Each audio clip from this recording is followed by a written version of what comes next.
বিসমিল্লাহির রহমানির রহিম। আসসালামু আলাইকুম। কেমন আছেন সবাই? আশা করছি কাছে দূরে যে যেখানে বসে আমার আজকের এই ভিডিওটি দেখছেন, আলহামদুলিল্লাহ সবাই ভালো আছেন, সুস্থ আছেন এবং নিরাপদে আছেন। আমরাও পরিবারের সবাই আলহামদুলিল্লাহ বেশ ভালো আছি। আমার চ্যানেল মনিরাস ওয়ার্ল্ড থেকে আপনাদেরকে আরও একটি নিউ লাইফস্টাইল ব্লগ দেখার জন্য ওয়েলকাম করছি প্রতিদিনের মতো। সকালবেলা ঘুম থেকে ওঠার পরই কিন্তু আমাদের গৃহিণীদের কাজ স্টার্ট হয়ে যায়, তো আমারও কিন্তু সেরকমই কাজ শুরু করে দিলাম আর ভাবলাম এখান থেকে আপনাদের সাথে আজকের ভিডিওটা শুরু করা যাক। সকালবেলা ঘুম থেকে ওঠার পর প্রথম যে কাজটা কিচেনে এসে করে নিয়েছি সেটা হচ্ছে চিনিটা শেষ হয়ে গিয়েছিল, তো চিনিটা এখন আমি জারের মধ্যে রিফিল করে নিয়েছি, সেই সাথে পাউডার মিল্কটাও একটু রিফিল করে নিব। আর আপনাদের সবার সাথে আমি ভিডিও শুরুতেই একটু শ্যুট শেয়ার করেছি, সেটা হচ্ছে বাবুর ইসলাম শিক্ষা বইয়ের 2টা পেজ শেয়ার করেছি। সেটা শেয়ার করেছি কেন সেটাও আমি এখন বলছি। তো ওখানে 3টা সূরা ছিল, সূরার শুরুতে বিসমিল্লাহির রহমানির রহিম লেখা ছিল। তো আমি কিন্তু ইদানিং ভিডিওর মধ্যে শুরুতেই বিসমিল্লাহির রহমানির রহিম লিখে দিচ্ছি। তো ইউকে থেকে আমার একজন ভুল ধরেছে, আমার নাকি এটা ভুল হয়েছে বানানটা, বিসমিল্লাহির রহমানির রহিম হবে। বইয়ের মধ্যে কিন্তু আছে বিসমিল্লাহির রহমানির রহিম, আর ছোটবেলা থেকে কিন্তু এইটাই জেনে এসেছি, শিখে এসেছি। তো আমার সেই শিখা বা জানা থেকেই কিন্তু আমি ভিডিওর মধ্যে বিসমিল্লাহির রহমানির রহিম লিখেছিলাম। এখন আপনারা আমাকে একটু বলবেন আমার এই বিষয়টা কি ভুল হয়েছে কিনা, বিসমিল্লাহির রহমানির রহিম হবে না বিসমিল্লাহির রহমানির রহিম হবে। মানুষ মাত্রই কিন্তু ভুল। আপনাদের মাধ্যমে যদি আমি কিছু শিখতে পারি সেটা আমার কাছে অনেক বড় পাওয়া। আর সেজন্যই কিন্তু আমি বাবুর ইসলাম শিক্ষা বইয়ের 2টা পেজ আপনাদের সাথে শেয়ার করেছি। বই পুস্তকে যেটা আছে আমি কিন্তু সেটাই লিখছি। এখন আপনারা আমাকে বলবেন আমি কি ভুল করেছি কিনা। যদি আপনাদের মাধ্যমে আমি একটা ভুল শুধরে নিতে পারি তাহলে এটা আমার কাছে অনেক বড় পাওয়া হবে। আপনাদের সাথে কথা বললাম, অনেক কথা বলে ফেললাম ভিডিওর শুরুতে, কেউ কিছু মনে করবেন না। আপনাদের সাথে কথা বলছিলাম আর আমি ঝটপট করে বাবুর টিফিনটা আর ব্রেকফাস্ট রেডি করে নিলাম। বাবুকে আজকে টিফিনে আমি ব্রাউনিজ দিয়ে দিয়েছি আর ব্রেকফাস্টের জন্য পাউরুটিতে জেলি লাগিয়ে এই তো দিয়ে দিলাম। ভাইয়া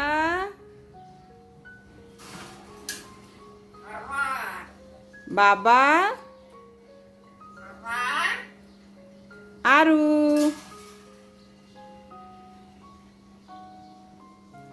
আরু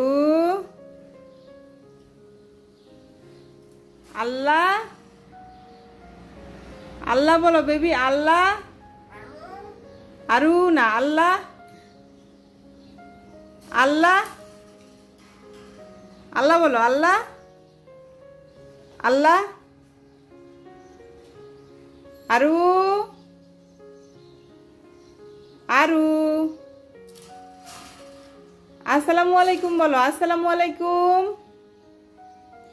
আসসালামু আলাইকুম। মা বেবি বাবা আরু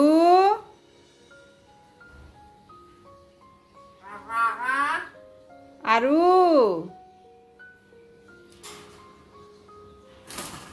ভাইয়াকে ডাকো, ভাইয়া উঠো, ভাইয়া ভাইয়া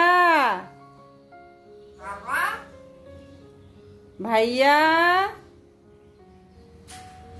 বলো, ভাইয়া স্কুলে যাবা না ভাইয়া আরু আরু আরু তুমি স্কুলে যাবা, ভাইয়ার সাথে তুমি স্কুলে যাবা আরু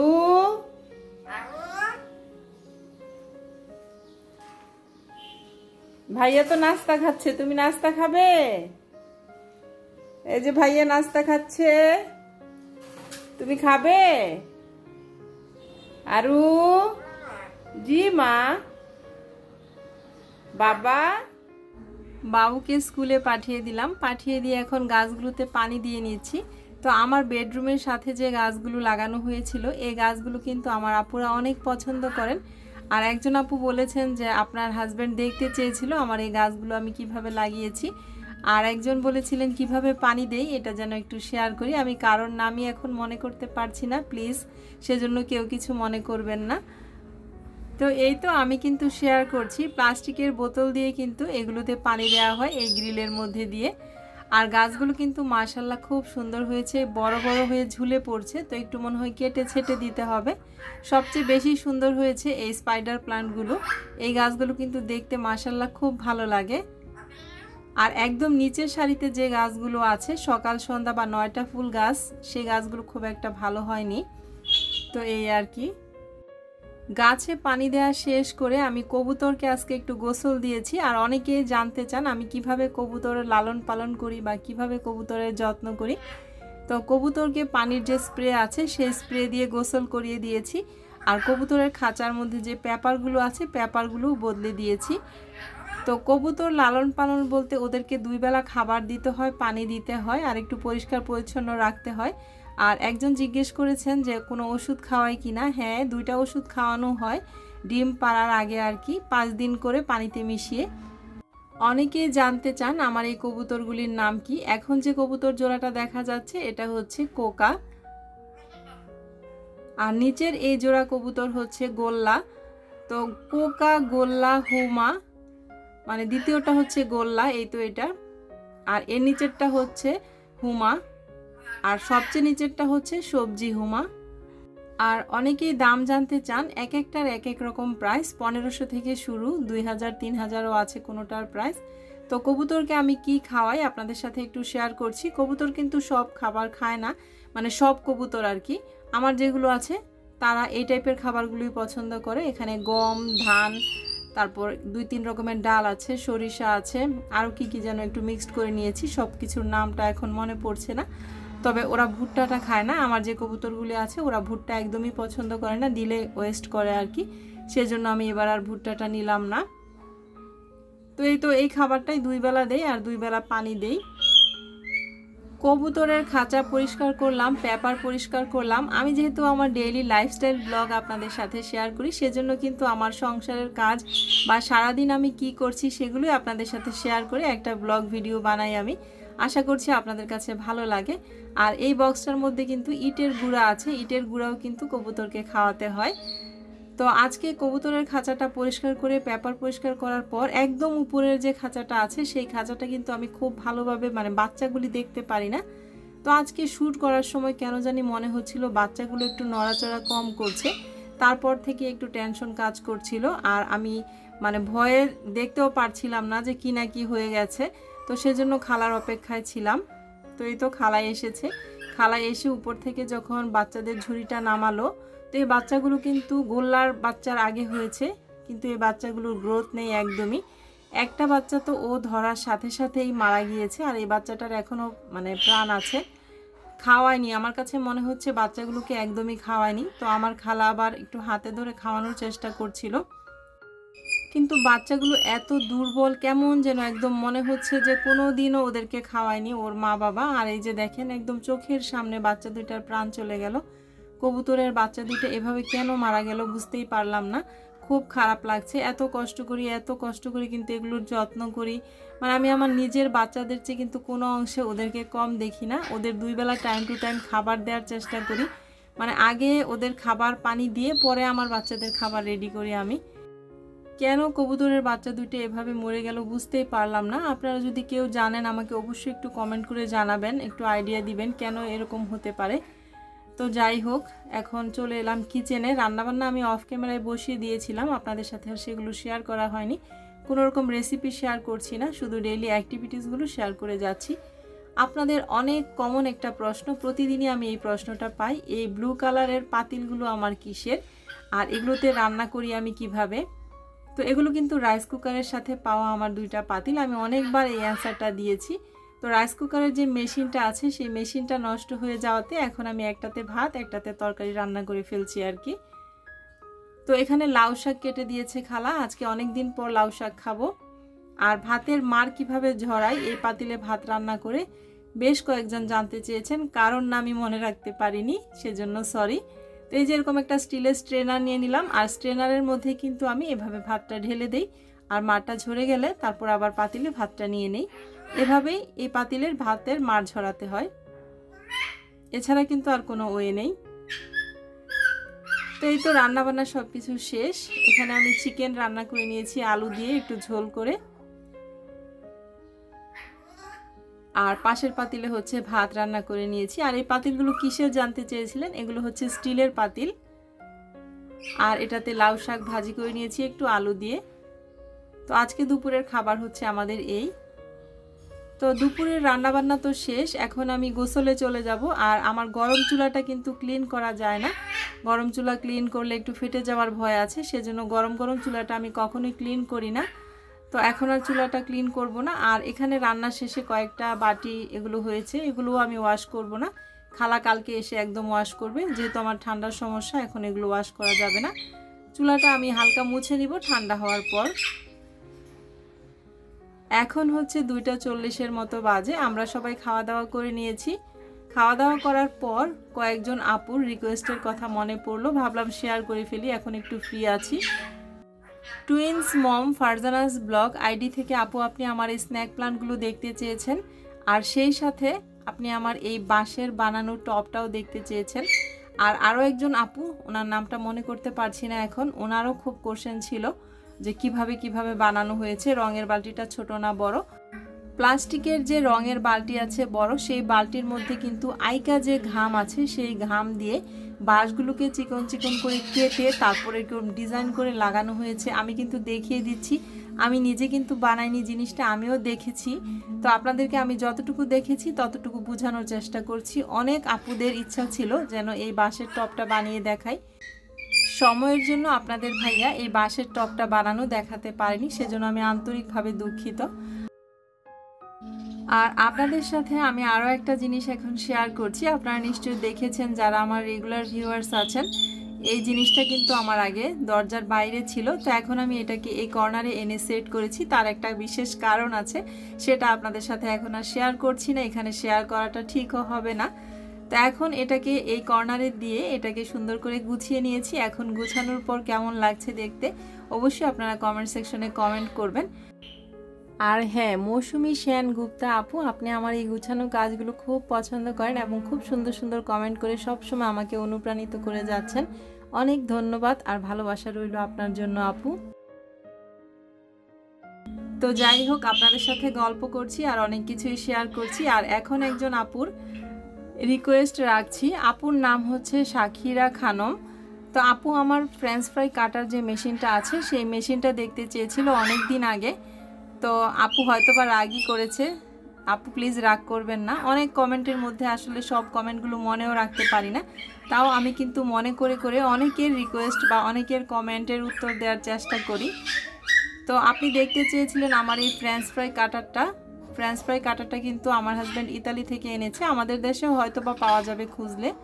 খুব ইজিভাবে কিন্তু এটাতে ফ্রেঞ্চ ফ্রাই কাট করা যায়। আমার কিন্তু আগে একটা ভিডিও আছে এই ফ্রেঞ্চ ফ্রাই কাট আমি কিভাবে করি, সেই ভিডিওর লিঙ্কটা আমি ডেসক্রিপশন বক্সে দিয়ে রাখবো, আপনি চাইলে সেখান থেকে দেখে নিতে পারবেন। তো এই তো এখানে কিন্তু আলুটা ছিলে দেয়া হয়, তারপরে চাপ দিলেই কিন্তু খুব সুন্দরভাবে একদম ফ্রেঞ্চ ফ্রাইয়ের কাট হয়ে বের হয়ে যায়। খুব ইজিভাবে কিন্তু এটাতে ফ্রেঞ্চ ফ্রাই কাট করা যায়। আর বাচ্চাদের টিফিনের জন্য কিন্তু ফ্রেঞ্চ ফ্রাইটা রেডি করে রাখলে টিফিনে একটু ইজি হয়। আর বাচ্চারা তো এমনিতেও ফ্রেঞ্চ ফ্রাই, চিকেন ফ্রাই এগুলো খুব পছন্দ করে খেতে। আজকের ভিডিওর ভয়েস ওভার করতে গিয়ে আপনারা নিশ্চয়ই শুনতে পাচ্ছেন ময়না কি পরিমাণ চিল্লাচিল্লি করছে, আর এদিক থেকে কবুতরগুলিও খুব ডাকাডাকি করছে। আমি সকালবেলায় বাবুকে স্কুলের জন্য বিদায় দিয়ে তারপর কিন্তু ভয়েস ওভার করি। এই সময়টাতে একটু পাশে 2টা বিল্ডিংয়ে কনস্ট্রাকশনের কাজ চলছে, অনেক শব্দ হয়। আবার আমার ময়না কি পরিমাণ চিল্লাচ্ছে, কবুতরগুলিও খুব ডাকাডাকি করে, যেহেতু বাবুর রুমে বসে আমি ভয়েস ওভার করি। আপনাদের হয়তো বা একটু বিরক্ত লাগতে পারে, প্লিজ সবাই ক্ষমা সুন্দর দৃষ্টিতে দেখবেন এই ব্যাপারটাকে। কথা বলছি আর আমি কিন্তু রিকোয়েস্টগুলো রাখছি। তো সাকিরা খানম আপু, আমি কিন্তু আপনার জন্য ফ্রেঞ্চ ফ্রাই কাটাটা দেখিয়ে দিয়েছি, আশা করছি আপনার কাছে ভালো লাগবে। আর লিমা আপু, আপনি হ্যাপি আপুর বাসায় বেড়াতে এসেছেন, আর বেড়াতে এসে আপনার বোনের সাথে আমার ভিডিওগুলো দেখছেন, আমি অনেক খুশি হয়েছি আপু, অনেক ভালোবাসা আপনার জন্য। আরেকজন আপু দেখতে চেয়েছেন আমার যে স্টোর রুমের দরজাগুলো আছে সেগুলো আমি কিভাবে খুলি, তো সেই আপুটার জন্য একটু শেয়ার করছি। তো এই তো এভাবে ধরে টান দিলেই কিন্তু হয়ে যায়, আর এটার ভিতরে কিন্তু অনেক হাবিজাবি জিনিসপত্র। মানে টাইলস অনেক কিছু যা বেশি হয়েছে আমাদের ফ্ল্যাটটা রেডি করার পর সব কিছুই এটাতে রাখা হয়েছে। তো আমার বাসায় মোট 3টা স্টোর রুম, 3টা ওয়াশরুমের উপরে 3টা স্টোর রুম আর কি। তো ডোরগুলো এভাবেই খুলতে হয়, আপনার জন্য দেখিয়ে দিলাম। তো এখন ভাবলাম দরজার বাইরের সেলফটা তো আমি ঘরের ভিতরে নিয়ে গিয়েছি, আর বাইরের এখন কি অবস্থা আপনাদের সাথে সেটা একটু দেখিয়ে দিই। বাইরেও কিন্তু আমার 2টা বাঁশের বানানো টব আছে, একটা একদমই ভেঙে ফেলেছে আজকে 7 তলায় মাল উঠাতে গিয়ে। যারা মাল উঠিয়েছে সেই লোকগুলো আমার বাঁশের একটা টব সম্পূর্ণ ভেঙে ফেলেছে, শুধু আমি এরকম একটু চাপা দিয়ে আর কি রেখে দিয়েছি। আর বাইরে আমার 2টা স্ন্যাক প্লান্ট আছে। তো এখানে কিন্তু 2 রকমের স্ন্যাক প্লান্ট, একটা একটু কেমন যেন কালার। তো যাই হোক, এগুলোর খুব বেশি যত্ন লাগে না, আমি মাঝে মাঝে পানি দিই। তো এখন আর কি বাইরের অবস্থাটা এরকম, আপনাদের সাথে এটাও একটু শেয়ার করলাম যেহেতু সব কিছুই শেয়ার করি। এখন আমি একটু আমার রুমে এসেছি রেস্ট নেওয়ার জন্য। আর আমার ছেলে পাগল হয়ে গেছে, ওর মাটির ব্যাংকটা ভেঙে ফেলবে, মানে আর টাকা ঢুকছে না, ভরে গিয়েছে। তো এই তো ব্যাংকটা অবশেষে সে ভেঙে নিল। ব্যাংকটাতে সে মোটামুটি ভালোই টাকা জমিয়েছে। তো এই প্রথম তার ব্যাংকে টাকা জমানো, খুব বেশি এক্সাইটেড ছিল আমার বাচ্চাটা। তো বেশিরভাগই হচ্ছে 1000 টাকার নোট ফেলেছে, আর 500 টাকার নোট, আর 200 টাকার যে নতুন নোটটা আছে সেগুলো মানে আমার কাছ থেকে সে নিয়ে নিয়ে ফেলতো আর কি। তো এখন টাকাটা আর কি গোনা হচ্ছে। ব্যাংকটা ভাঙার পরে খুব খুশি, মানে এত হাসি তার মুখে, কি বলবো আপনাদেরকে। রিয়েল ভয়েসটা রাখতে পারলে আপনারা বুঝতে পারতেন যে সে কতটা খুশি হয়েছে। জীবনের প্রথম তার নিজের জমানো টাকা এগুলো সে বলছিল। তো এখানে টাকা গোনা হচ্ছে, তাকে টাকা গোনার জন্য আমি বললাম আরিয়ানাকে একটু হেল্প করতে, কারণ সে পারছিল না। তো প্রথমে বললাম 1000 টাকার নোটগুলো আলাদা করো, তারপর 500 টাকার নোটগুলো আলাদা করো, তারপরে 200 টাকার নোটগুলো আলাদা করো। তো এখানে কিন্তু কিছু পয়সাও ফেলা হয়েছে, আর সে তার পাপার কাছ থেকে ইতালিয়ান কিছু পয়সা নিয়েও ফেলেছে। তো আমি বললাম যে এগুলো কি করবে এখন, এগুলো তো আর তোমার কাজে লাগবে না। তো যাই হোক, সব টাকাগুলো গণা হচ্ছে এখানে, আরিয়ানা ওকে একটু হেল্প করছে। আর আমার ছেলে ব্যাংক ভেঙে টাকা জমিয়ে নিজের টাকা দিয়ে কি করবে আপনাদের সাথে একটু শেয়ার করছি। সে একটা সাইকেল কিনবে, এটা তার ড্রিম। তো কত টাকা হয়েছে আমি বলছি যে আগে দেখো কত টাকা হয়েছে। তো সে আরও বলছে যে মা, আমার টাকা থেকে তোমাকেও কিছু দিতে চাই, তুমি কি নিতে চাও। তো সে নিজে থেকেই আরএফএলে আমার সাথে কবে যেন গিয়েছিল, আমার জন্য একটা ইলেকট্রিক চুলা দেখে এসেছে, মানে ইন্ডাকশন ওভেন আর কি। তো বলছিল মা তোমাকে এটা কিনে দিব, 4500 টাকা একটা আছে, 4400 টাকা একটা আছে। তো আমি বলছিলাম ঠিক আছে, টাকা আগে গণা হোক কত টাকা হয়েছে দেখো, তোমার সাইকেল কেনার পর থাকলে আমাকে কিছু কিনে দিও। তো এই তো এখানে আরিয়ানা 1000 টাকার নোট গুনলো, 1000 টাকার নোট আছে 12টা, আর 500 টাকার নোটও আছে কয়েকটা। তো দেখা যাক সবশেষে মোট কত হয়েছে। আর বলছিল মা পয়সাগুলো কিন্তু সব আমি গরিব মানুষদেরকে দিয়ে দিব। তা আমি বলছি আচ্ছা দিও, তুমি যখন মসজিদে যাও বা নিচে দিয়ে অনেক সময় ডেকে যায় তখন গরিবদেরকে দিয়ে দিও পয়সাগুলো। তো আমার ছেলের চিন্তা ভাবনা মাশাল্লাহ কত ভালো, আপনারা নিশ্চয়ই বুঝতে পারছেন। সে তার নিজের জমানো টাকা দিয়ে সে নিজে কিছু কেনার জন্য খুব এক্সাইটেড, আমাকেও কিছু কিনে দিবে আর গরিবদেরকেও কিন্তু দিবে এখান থেকে। মাশাল্লাহ, বাচ্চার মন মানসিকতা দেখে আমার কাছে খুব ভালো লাগলো। এরকমভাবেই যেন সে বড় হয়।